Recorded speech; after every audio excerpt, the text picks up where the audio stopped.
Hey guys, Cloud here. Today we're having some fun with the Polcirkeln and Herald of Ice interaction, which you may already be familiar with.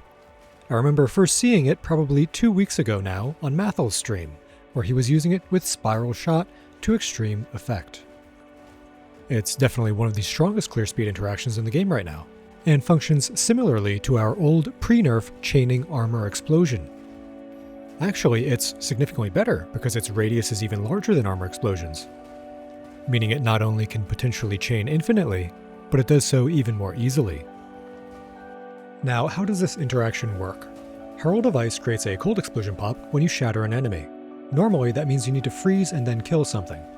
But Herald of Ice is also unable to freeze on its own, meaning it can't self-propagate its effect. To get around this, we use Polcirkeln to allow our hits to shatter on kill as though the monster was frozen. That means everything killed by our Herald of Ice pops shatters, and now proc new Herald of Ice pops, and the process repeats. The one contingency is that we need to be chilling with our hits, but Herald of Ice converts 100% of your damage to cold, so that's automatically trivialized. So, the only other thing we need is to make sure that our initially hitting attack does enough cold damage to chill, which is trivially acquired through socketing the Cold Infusion support gem. Now, the build I'm running here is actually just my normal Exploding Stampede build with some very minor modifications made to be able to equip the Polcirkeln ring. In fact, I don't think I would recommend any more significant rebuilding of any character around this interaction, as I suspect it will be going the way of our original armor explosion soon. To transition my build, all I had to do was remove Avatar of Fire so that I can do cold damage again, and then just drop one node somewhere so that I could add 2 large strength passives, and then switch some travel nodes to intelligence to fix the attributes that I lost from my ring slot. That's it.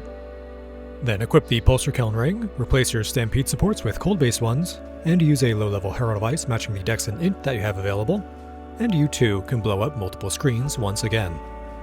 The Herald level doesn't matter too much as long as we have a good weapon to start with, since even a low-level Herald does even more damage than our armor explosions, which were something we were already targeting to achieve one-hit kills with. So as long as your damage was in a good place before, it should be effective for trying out this alternate COLDsploding version.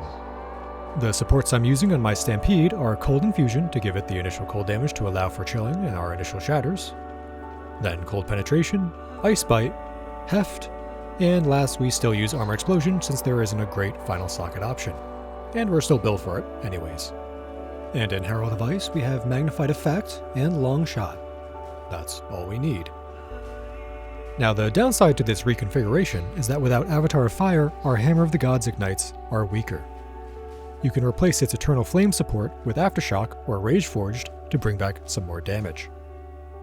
But in any case, I still found that my hammers were dealing plenty enough damage to kill map bosses.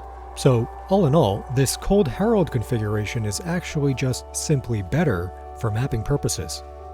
The clear is noticeably much faster. You'll especially notice it in breaches, where your massive cold pops chain and obliterate everything on-screen and off-screen.